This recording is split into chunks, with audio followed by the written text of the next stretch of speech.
Welcome to the deep dive.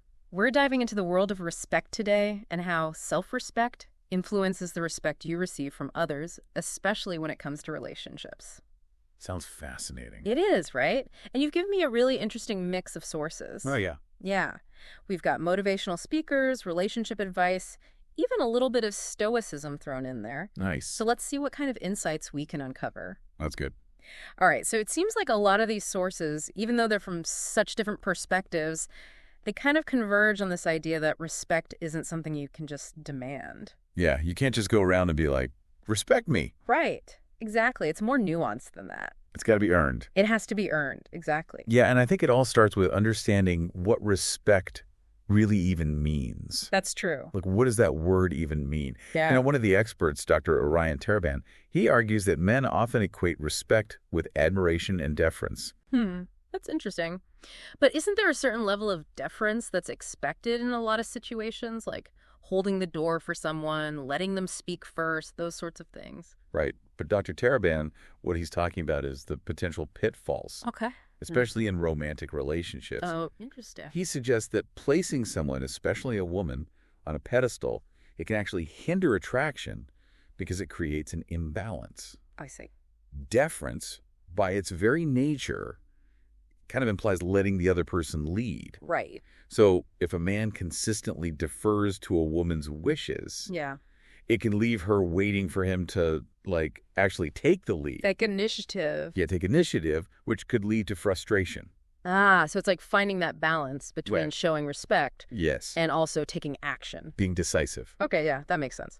But how does all of this tie back into the concept of self-respect? Well, think of it this way. If you're constantly deferring to what other people want, Yeah. you might be unintentionally signaling that you don't value your own opinions or desires as much as theirs. Interesting. And this can diminish your perceived value in the eyes of others. Okay. So the sources really emphasize that healthy boundaries are kind of the bedrock of both self-respect and the respect that you receive from others. That makes sense. It's about valuing yourself enough to set clear limits on how you're treated. Right. So boundaries are really about protecting Absolutely. your own space Yes. and energy. Your time, your energy. Okay. So how do these boundaries actually play out in real life, like especially when it comes to attracting a partner? Many of the sources highlight 5 key areas where boundaries are really crucial. Okay. Emotional, communication, time and space, personal values, and then physical intimacy. Those are really good categories. Yeah, it's a good way to break it down. Yeah. So let's start with emotional boundaries, which can feel a bit abstract. Right? Yeah, they're a little harder to grasp, I think. Yeah, they can be.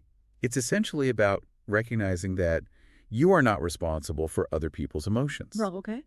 You have the right to feel your own emotions without judgment or pressure to change them. So it's not about becoming an emotionless robot. No, not at all. It's more about not letting someone else's bad mood dictate your entire day. Right, or feeling like you have to fix all their problems. Yeah, exactly. One source, Way of Motivation, argues that men are actually drawn to this kind of emotional stability Oh, interesting. because it signals maturity and independence. Okay. When you respect your own emotional space, Yeah. you're not looking to others to complete you. You're already whole. Right. So you're not bringing that baggage into the relationship. Exactly. You're bringing your whole self. That's powerful. I can definitely see how that would be attractive. Absolutely. It takes the pressure off the other person to be your sole source of happiness. Totally. Okay, let's move on to communication boundaries. Sure. What does that look like? It's about expressing your needs and expectations clearly and assertively Yeah. without being aggressive or passive-aggressive. No is a complete sentence, as one expert puts it. I love that. You don't need to over-explain yourself or feel guilty for saying no. It's about being direct Correct and honest. and respecting your own time and energy. Absolutely. What about boundaries around time and space? This is one I personally struggle with. Lots of people do. Yeah. Yeah, I think a lot of us can relate to that. I tend to overcommit, Oh, yeah. and then I just end up feeling overwhelmed. It happens. So what are some strategies for setting boundaries around time and space? Well, one source uses this brilliant analogy. Time is like money. Okay. Once you spend it, you can't get it back. Right. So you need to be strategic about how you invest it. That's a good way to think about it. Prioritizing your own goals, your Mhm. self-care, your downtime, it teaches others to respect your schedule. Mm. It's like sending the message, my time is valuable, and I choose to spend it wisely.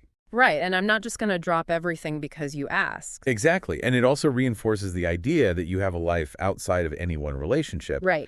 which, that can make you even more attractive. Oh, interesting. Yeah, because it shows you're not just waiting around for their attention. You're actually living a fulfilling life. Okay, so by setting these boundaries, Yeah, you're not only protecting your time, that's right. you're also demonstrating self-respect. Yes, And I bet that translates into greater respect from others, including potential partners. absolutely. Okay, let's move on to the next type of boundary.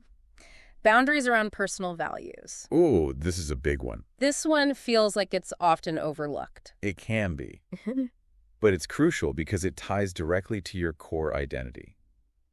It's about knowing what you stand for, Okay. your beliefs, your morals, your standards, Right. and refusing to compromise them just to please other people, So it's about being authentic, being true to yourself. not changing who you are to fit in or win someone's approval. Yeah. Way of motivation puts it beautifully, they say. Your values are the core beliefs that shape how you view the world and how you choose to live. I like that. And the sources suggest that, men in particular, they find this kind of consistency attractive Oh, interesting. because it signals emotional stability and maturity.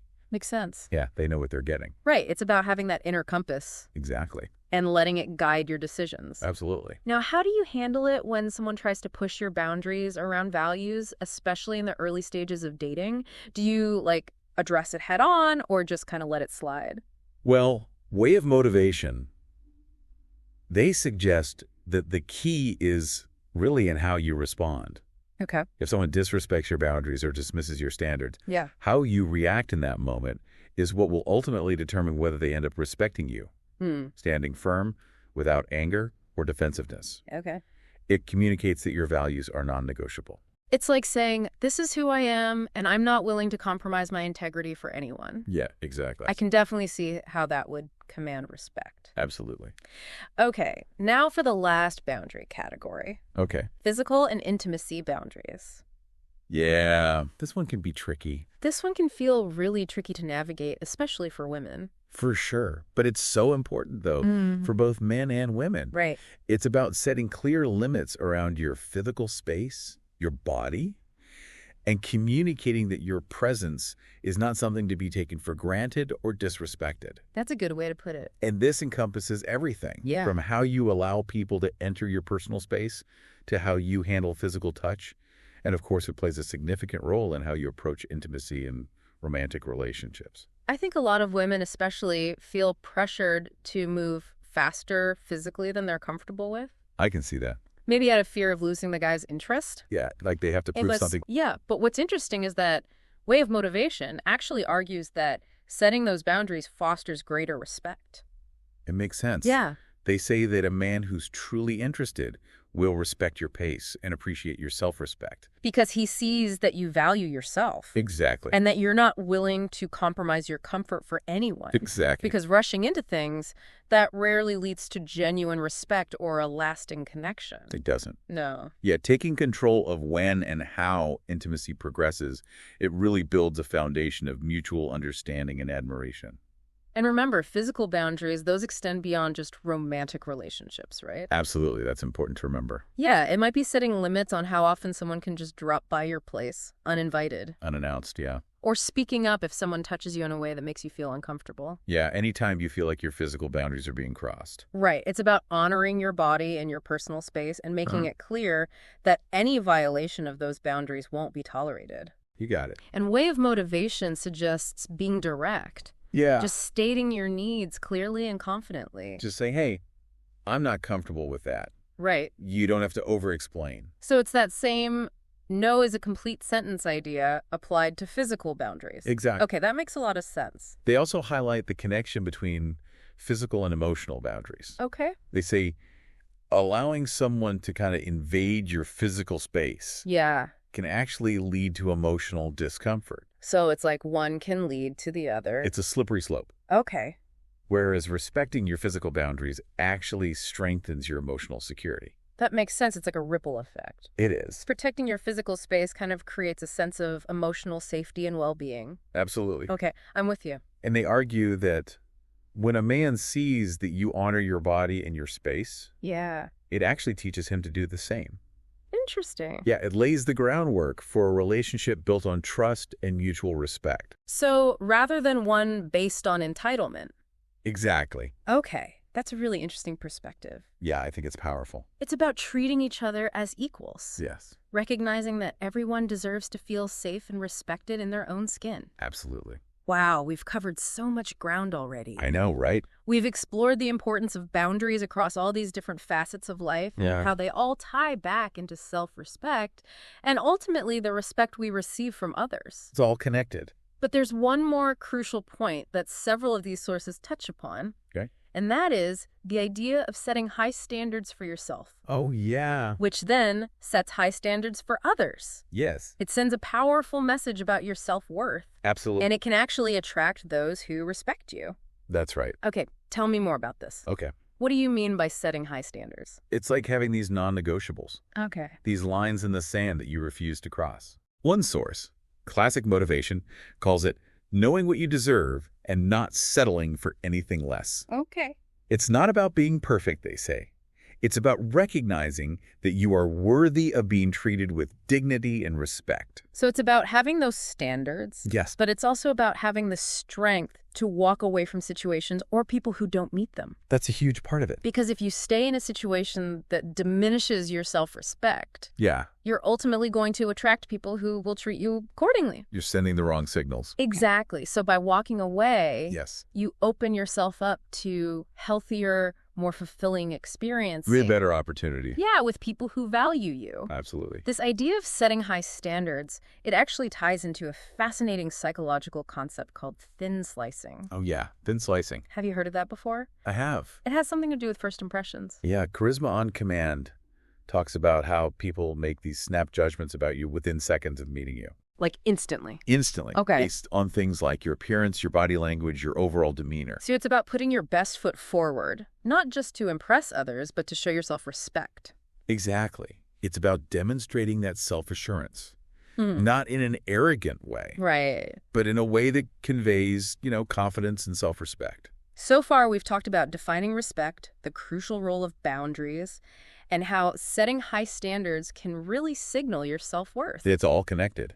It is, right. It's clear that cultivating respect, Absolutely. both for yourself and from others, Yes. is an ongoing process. It is. It's a journey, not a destination. It is, yeah. And it requires self-awareness and a willingness to, adapt and grow. But what's really encouraging is that all of our sources seem to agree.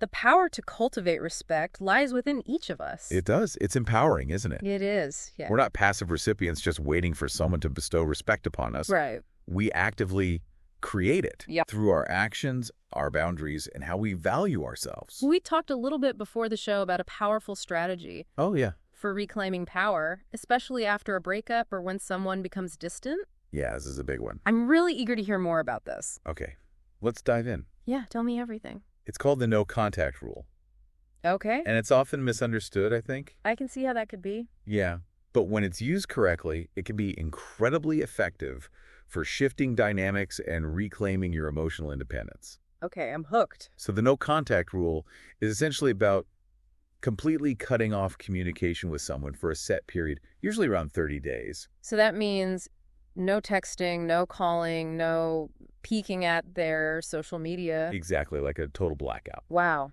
Okay. And it's not about playing games or trying to, manipulate them into coming back. All right. It's really about giving yourself the space to heal and to regain that emotional independence. That makes sense.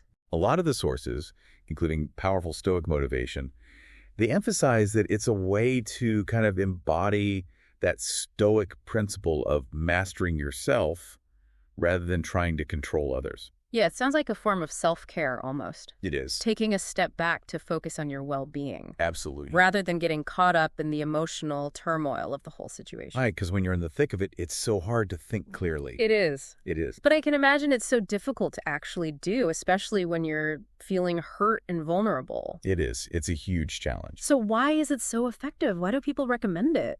Well, the sources highlight a couple of key reasons. Okay. Firstly, it creates space. Oh? Well, When you're constantly around someone or reaching out, yeah. the other person never really gets a chance to miss you. Because you're always there, ready to. Pick up the pieces. Yeah, exactly, to provide reassurance. Exactly. All right. But by stepping back, you kind of create this void. Right. They start to wonder where you've gone, what you're doing. Right. You're not giving them the attention that they may have become accustomed to. And that curiosity can often lead to actually missing you, right? Often. Yeah. Especially if there was any real substance to the relationship. Right. Powerful stoic motivation puts it this way. When you stop trying to win them back and focus on becoming the person they regret losing, everything changes. I like that. It's not about playing hard to get. Right. It's about genuinely becoming less available, both physically and emotionally. So it's about reclaiming your power. Yes. By shifting that dynamic. That's right.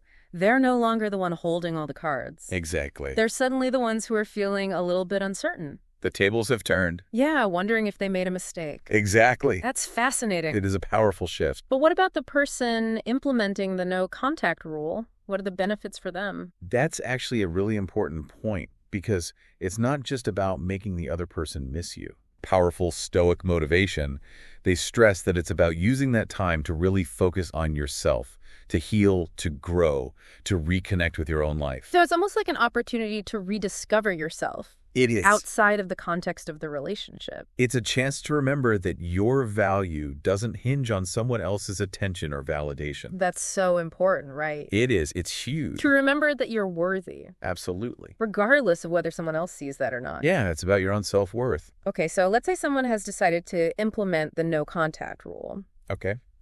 What are some concrete strategies for staying strong and focused during that time? Powerful stoic motivation suggests a few tactics. Okay. Firstly, resist the urge to check up on them. Okay. Or respond to any messages they might send, especially early on. Oh, that's tough. It is tough. Especially when you're really feeling those urges. Right, but staying silent, especially when it's difficult, it really demonstrates emotional control, which, as we've talked about, can be very attractive. Because it shows that you have that inner strength. Yes. Not being swayed by your emotion. Right, you're not giving in to those impulses. Okay, what else? They also recommend investing in self-improvement. Okay, so use that time wisely. Exactly. Use that time to work on yourself, whether it's fitness, learning new skills, pursuing hobbies, or simply dedicating time to things you've always wanted to do but haven't. It's about filling that void, not with thoughts of the other person, Right. but with things that actually bring you joy and make you feel alive. Exactly. And this growth not only distracts you from the temptation to reconnect, but it also makes you a more well-rounded and interesting person. Right. And that's going to benefit you. It will. Regardless of what happens with the other person. Absolutely. Okay, that makes sense. It's a win-win. It is, yeah. Now, what about leaning on your support system during this time? Because I imagine it can feel really isolating. It can, yeah, especially at the beginning. Powerful stoic motivation. They recommend reaching out to your trusted friends and family. Yeah, those people who really get you. Exactly. Spending time with people who remind you of your worth, who offer a listening ear without judgment. It's so important to have those people in your life. It is. It can make all the difference. Because it's a reminder that your world doesn't revolve around one person. It does. It reminds you that you have people who care about you, who want to see you happy. Exactly.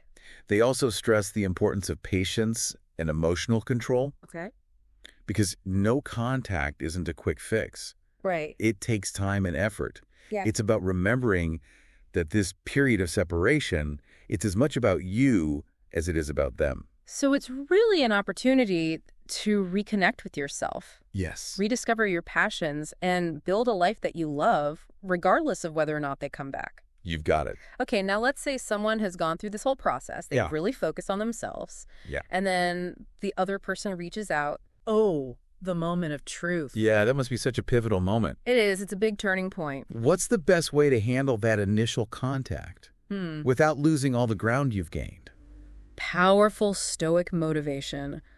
They offer some excellent advice for this moment. Okay, I'm all ears. They advise against responding immediately. Oh, interesting. Yeah, take your time, breathe, compose yourself, reflect on what you want. So no gushing or pouring your heart out the moment they reappear? No, not quite. Okay. Keep it light and casual, at least initially. Let the conversation flow naturally, avoid rehashing past issues right away, And most importantly, remember that you have proven to yourself that you can be happy and fulfilled without them. So you're demonstrating through your actions and your demeanor Exactly. that you've moved on emotionally You've grown. and you're not sitting around waiting for them to come back. You're not pining away. And that shift in energy, that can be really powerful, right? It can be. They might start to wonder why you're not more affected by their return, which can actually lead them to reevaluate your value. Oh, that's interesting. Yeah, it makes them think. Okay, what else? Powerful stoic motivation also stresses the importance of setting boundaries right from the start. Oh, that's so important. It is. You establish those boundaries early on. So if their behavior was hurtful in the past, you need to be upfront about your new expectations. It's about establishing a new dynamic. Exactly. One based on mutual respect Right. and a clear understanding of what you will and will not tolerate. You're communicating that you're not the same person you were before. Right. You've changed. You've grown, you've learned from the experience, Think of evolve. and you're not willing to settle for anything less than what you deserve. You've raised your standards. It's about raising the bar, both for yourself and for the relationship. Exactly. Okay, I like that. It's powerful stuff. It is. One of the other sources, Crappy Childhood Fairy, they talk about boundaries as well, but in a slightly different context. Oh, okay. They focus more on setting boundaries with those people who consistently push your buttons. Oh, those people. You know, the ones who seem to have a knack for triggering your insecurities or bringing out your worst reactions. Yeah, we all have those people in our lives. We do, unfortunately. So what do they have to say about setting boundaries with those kinds of people? Well, Crappy Childhood Fairy, they really emphasize the importance of having those tough conversations when you're in a calm and regulated state, Okay. not when you're feeling triggered and overwhelmed. Because that's when we're most likely to say things we regret Exactly. or get swept up in the emotional drama. Right, you're not thinking clearly. So how do you do that? How do you stay calm and regulated when you're dealing with someone who's really pushing your buttons? Crappy Childhood Fairy, they actually suggest a technique called stop and drop. Okay, I like that. It involves physically pausing the interaction, like actually stepping away, and taking a few moments to ground yourself and gather your thoughts. So it's like hitting the pause button on the emotional roller coaster. It is. So you can respond thoughtfully Yes. rather than just react impulsively. Exactly. I love that. They also reframe the way we view those challenging interactions. Okay. They argue that while we can't control other people's behavior, Right. we can use their actions as opportunities for our own personal growth. So instead of blaming the other person Yeah. for making us feel a certain way, Exactly. we can actually use those moments as practice Yes. for regulating our own emotions, That's right. for developing that inner strength and resilience. It's a way of taking back our power, even in the face of difficult people or challenging I situations. like that perspective. It's empowering It is. because ultimately they point out that when someone triggers us, it's really just highlighting the areas where we still have work to do. Oh, that's interesting. Yeah, it's like those unhealed wounds that need attention. So it's not about blaming the other person. Right. It's about taking responsibility for our own healing journey. Okay. And sometimes that means choosing to distance ourselves from people who consistently trigger those unhealed wounds. That's a tough one, but it's true. It is tough. Sometimes you have to protect your own peace. You do. It's about recognizing that our well-being is ultimately our own responsibility. It is, yeah. And it's about being selective about who we allow into our inner circle, surrounding ourselves with people who support our growth and treat us with respect. Absolutely. Crappy Childhood Fairy offers this really encouraging message. The nicest feeling of all is knowing that whatever happens, whatever present-day reaction rises up out of your childhood trauma, you will be able to deal with it. It's about recognizing that we have the strength and the resilience to navigate those challenges and to emerge stronger on the other side. Exactly. You've got this. You do. Now, let's shift gears a bit Okay. and explore a surprising psychological tactic for boosting your respect level almost instantly. Okay, I'm intrigued. What is it? Charisma on Command calls it complimenting your competition. Complimenting your competition. Like praising your rivals. Exactly. That seems a little counterintuitive. It does, but they argue that praising your rivals can actually increase your perceived respect level. Hold on, wouldn't that make you look weak? That's what we often think, right? Yeah, like you're trying to suck up to them or diminish your own accomplishment. Right, like you're not confident in your own abilities. But charisma on command is saying that it actually demonstrates confidence and security. It does. Okay, how so? They argue that tearing down others, especially those who are successful in the same arena as you, it often backfires. Because it makes you look insecure. Insecure and petty, yeah. It's like you're saying, I'm threatened by their success because I don't believe in my own.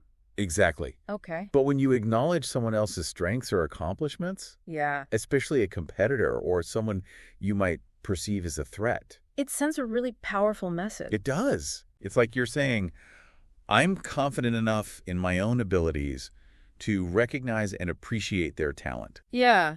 Their success doesn't diminish mine. Exactly. It shows that you're fair, you're objective, you're not easily intimidated, Hmm. and it also sets you apart from those who resort to like gossip or negativity to boost their own ego. It's about taking the high road. It is. And it's a really powerful way to gain respect from others. It is. Do you have any examples of people who do this well? Yeah, they actually point to Jordan Peterson, who's very religious, but openly praises the intellectual arguments of atheists. Okay, so it's about recognizing that there's often value in opposing viewpoints. Exactly. That intelligent, confident people aren't afraid to acknowledge the strengths of those who hold different beliefs. Or who might even be on the opposite side. Yeah, exactly. It's a refreshing perspective, I think. It is. It's something I'm definitely going to try to incorporate into my own interactions. I think we all could. Yeah, it's a good reminder. It is. All right, what's next? Do you have another one of these counterintuitive tactics? I do. Charisma on Command also recommends openly sharing your shortcomings. Wait, what? That seems like it would have the opposite effect. I know, right? You'd think it would make people think less of you. Yeah.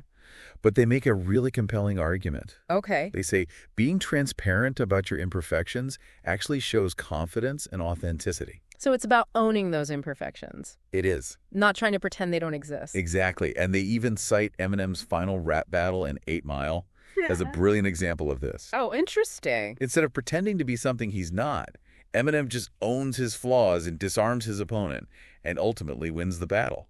Because he takes away their ammunition. Exactly. He flips the script by acknowledging those things before they can be used against him. Right. They can't use it against him if he already owns it.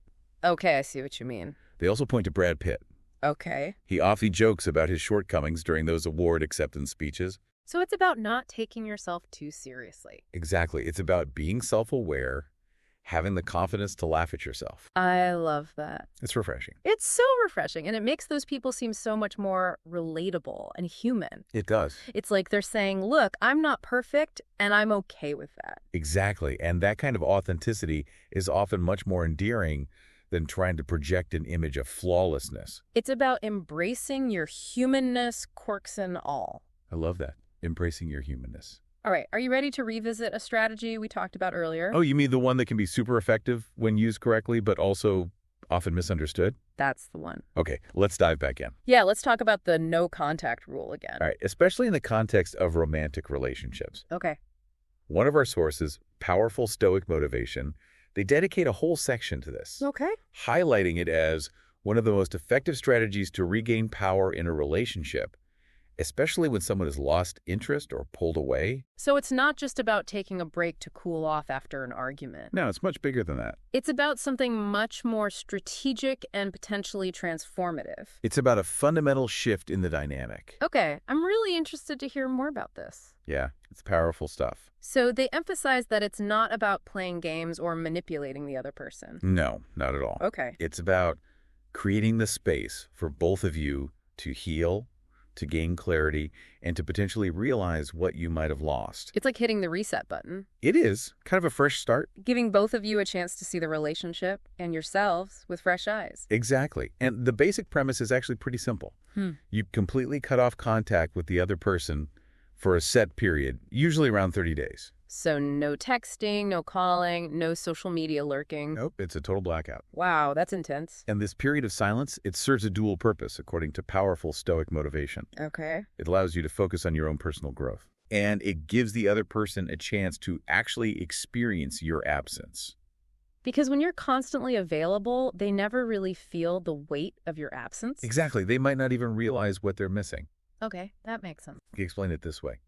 When you're constantly there, readily available, they may start to take your presence for granted. Yeah, like it's a given. By pulling back and going silent, you create a void. And that void can be really powerful, right? It can. It creates a sense of longing, a curiosity about what you're up to, and maybe even a realization that their life isn't as fulfilling without you in it. Exactly. It can trigger all sorts of emotions. It's like that saying, absence makes the heart grow fonder.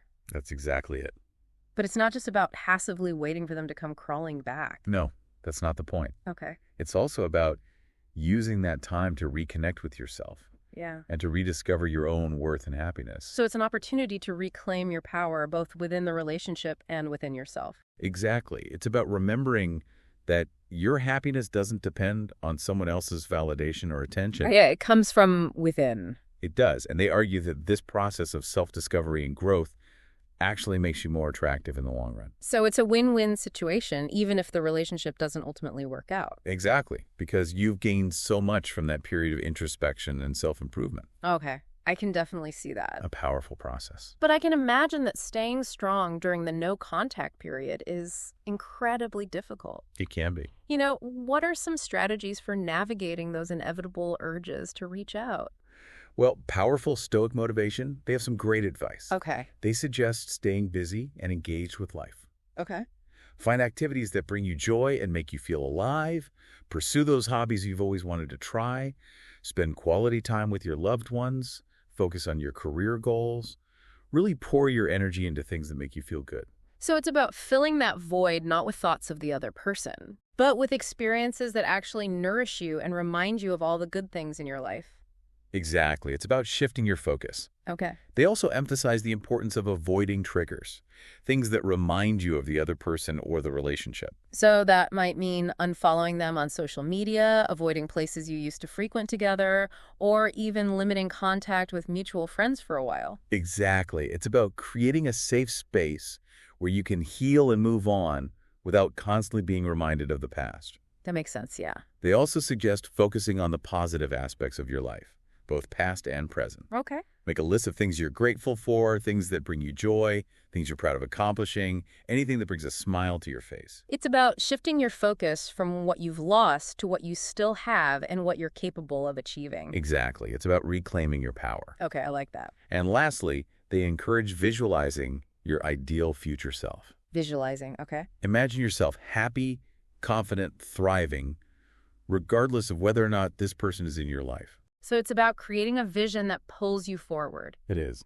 One that inspires you to make choices that align with your long-term goals and well-being. Exactly. Okay, I like that. Now, let's address a crucial point that often causes confusion and can even lead to unhealthy behavior.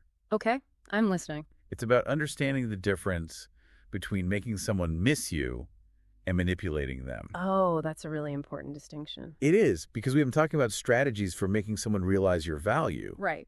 But there's a fine line between doing that authentically and resorting to manipulative tactics.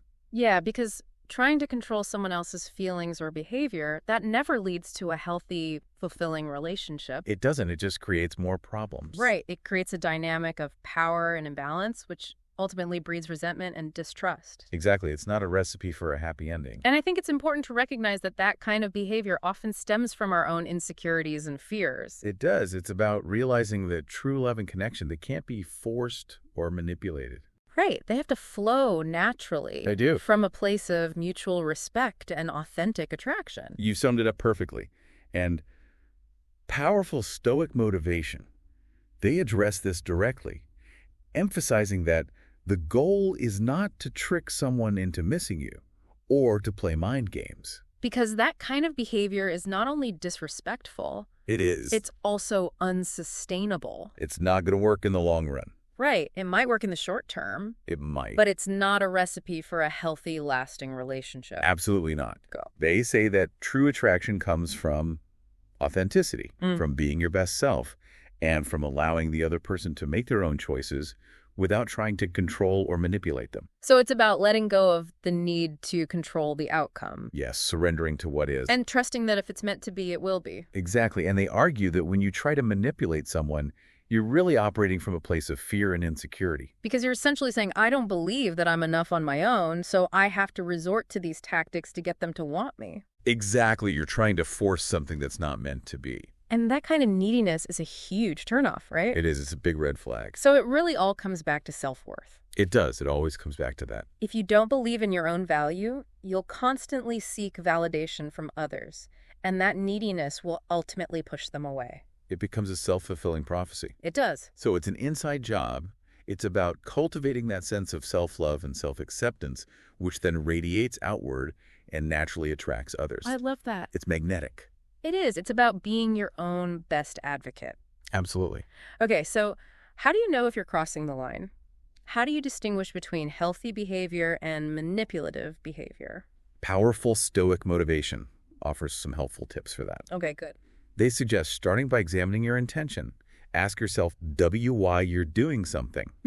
Is it to make the other person feel a certain way, or is it to genuinely improve yourself and your life? It's about checking your motives and making sure that you're acting from a place of integrity and self-respect. Exactly, because if your actions are driven by a desire to control or manipulate, they'll likely backfire. Because people can sense when you're not being genuine. They can. It's like trying to force a puzzle piece into a space where it doesn't belong. It might fit temporarily, It might. but it won't create a complete picture. Exactly. You're forcing something that's not natural. Okay. They also encourage focusing on your own growth, not on trying to change the other person. Right, because the only person you have the power to change is yourself. Exactly. So focus on that. Okay, and lastly, what about respecting the other person's boundaries and choices? That's huge. If someone has made it clear that they need space or that they're not interested, honor that. Yeah, you have to respect that. Continuing to pursue them after they've asked you to stop, it's not only disrespectful, it's also likely to push them further away. It is. It's like you're not listening to them. You're not respecting their wishes? Okay, so it's about recognizing that we can't force anyone to feel a certain way about us. That's right. All we can do is focus on being our best selves, respecting their choices, and trusting that the right people will gravitate towards us naturally. You've captured the essence of it. All right, that was a really insightful deep dive into the no contact rule. It's a powerful tool. It is, but like we said, it's important to use it wisely and with the right intentions. Absolutely. It's not about manipulation. It's about self-respect. Exactly. Is it to genuinely improve yourself and your life, or to make the other person feel a certain way? The powerful question to ask yourself, because if your actions are driven by a desire to control or manipulate, it's likely they'll backfire. It's like that saying, what you resist persists. The more you try to force something, the more it tends to elude you. Exactly. So it's about shifting the focus from trying to control the other person to focusing on your own growth and evolution. Exactly. Powerful Stoic motivation emphasizes that the only person you have the power to change is yourself. So instead of trying to mold someone into who you want them to be, you focus on becoming the best version of yourself. Precisely. And that naturally attracts people who are aligned with your values and who appreciate you for who you are, not who you're trying to be. It's about recognizing that genuine connection comes from a place of authenticity, not from trying to fit into a mold or play a role. Exactly. And lastly, they stress the importance of respecting the other person's boundaries and choices. So if someone has made it clear that they need space or that they're not interested, honor that. Yes, continuing to pursue them after they've asked you to stop is not only disrespectful, it's also likely to push them further away. You're absolutely right. It's about recognizing that we can't force anyone to feel a certain way about us. Yeah. All we can do is focus on being our best selves, respecting their choices, and trusting that the right people will gravitate towards us naturally. That's a powerful message, and it ties into everything we've been discussing about self-respect and boundaries. It's about recognizing that you deserve to be with someone who chooses you freely, not someone who feels pressured or obligated. Exactly. Now, are you ready to revisit a particularly challenging but ultimately rewarding aspect of this journey? Always. What's next on the agenda? Let's talk about turning heartbreak into strength. Okay. It might seem impossible when you're in the depths of despair, but powerful Stoic motivation argues that it's not only possible, it's essential for moving forward and creating a truly fulfilling life. Okay, I'm ready to dive into this. Start. Break it down for me. They start by acknowledging that heartbreak is one of the most painful experiences we can go through. Yeah, for sure. They don't sugarcoat it. Okay. They say it can leave you feeling raw, vulnerable, and questioning your worth. It definitely can. But they emphasize that this pain doesn't have to define you. Okay. It can be a catalyst for growth and transformation. So it's about reframing the narrative. Exactly. Shifting the focus from why me to what can I learn from this? Exactly. They say the pain you're feeling now is not just an ending. It's an opportunity to rebuild yourself stronger than ever before. It's about taking that broken heart and using it as a stepping stone to a brighter future. It is. It's like that Japanese art of kintsugi, Oh, yeah, I love that. where they repair broken pottery with gold, It's beautiful. making it even more beautiful for having been broken. Yeah, I love that analogy. And they emphasize that the first step is to actually embrace the pain, not run from it. That sounds counterintuitive. It does, right? Most people try to numb the pain or distract themselves, hoping it will just go away. Exactly. But powerful Stoic motivation. They argue that true healing comes from facing those emotions head on. Okay. Acknowledge the sadness, the anger, the frustration. Right. Allow yourself to sit with those feelings without judgment. So it's about giving yourself permission to feel those difficult emotions, to process them, to learn from them, rather than trying to suppress them or pretend they don't exist. Exactly. They even tie this back to Stoicism. They say, as the Stoics taught, emotions aren't something to be avoided, but something to be observed and learned from. It's through this process that you can begin to understand what went wrong, what you need to change, and how to grow from the experience. So it's about using those emotions as information, Yes. as signposts pointing us towards the areas where we need to grow and heal. Precisely. And once you've accepted the pain, they encourage you to use it as fuel. Okay, I love that metaphor. But what does that look like practically? How do you actually use heartbreak as fuel? They suggest channeling that energy into something constructive. Okay. They say heartbreak often leaves a void, but that void is also a space to rebuild yourself. Pour your energy into something constructive, whether it's your career, your health, or personal passions. Take the time to reconnect with your goals, to invest in yourself, and to rediscover who you are outside of the relationship. So it's about taking that raw emotional energy and redirecting it towards something that will benefit you in the long run. Whether it's pursuing a new career path, focusing on your physical and mental health, or finally dedicating time to those passions that might have been neglected during the relationship. You've got it. Yeah. It's about turning that heartbreak into a springboard for self-discovery and personal growth. It's about taking control of the narrative and choosing to write a new chapter, one that's focused on your own evolution and empowerment. Exactly. Yeah. And they offer this powerful reminder. The key is to remember that heartbreak doesn't define you.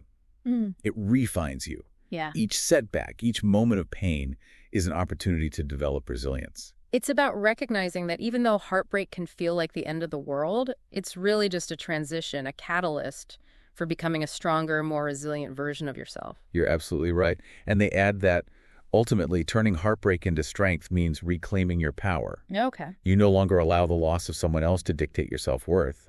Instead, you take control of your narrative and build a version of yourself that is stronger, wiser, and more confident than ever before. That's such an inspiring message. It is powerful, right? It's about recognizing that we have a choice. We do. We can either let heartbreak break us, or we can use it to build ourselves up to become the heroes of our own stories. Exactly. And that's the beauty of the human spirit. Yeah. We have this incredible capacity for resilience, for growth, for transformation. It's amazing. Even in the darkest of times, we can find the strength to rise above the pain and create a life that is more beautiful, more meaningful, and more aligned with our truest selves. That's a beautiful way to end this deep dive. It is, isn't it? It is. So to our listener out there, remember that you have the power to cultivate respect, both for yourself and from others. It all starts with setting those boundaries, honoring your worth, and making choices that reflect the love and respect you deserve. And remember, it's a journey, not a destination. There will be ups and downs, moments of doubt and moments of triumph. That's life, right? But as long as you keep that focus on self-respect and keep refining those boundaries, you'll continue to attract the right people and create a life that truly reflects your worth. Absolutely. And that's what it's all about. It is. Thank you for joining us on this deep dive into the world of respect, boundaries, and self-discovery. It's been a pleasure. We hope you've gained some valuable insights and practical tools to help you navigate your own journey. We hope so too. Keep exploring, keep growing, and remember, you've got this. You do. We'll see you next time.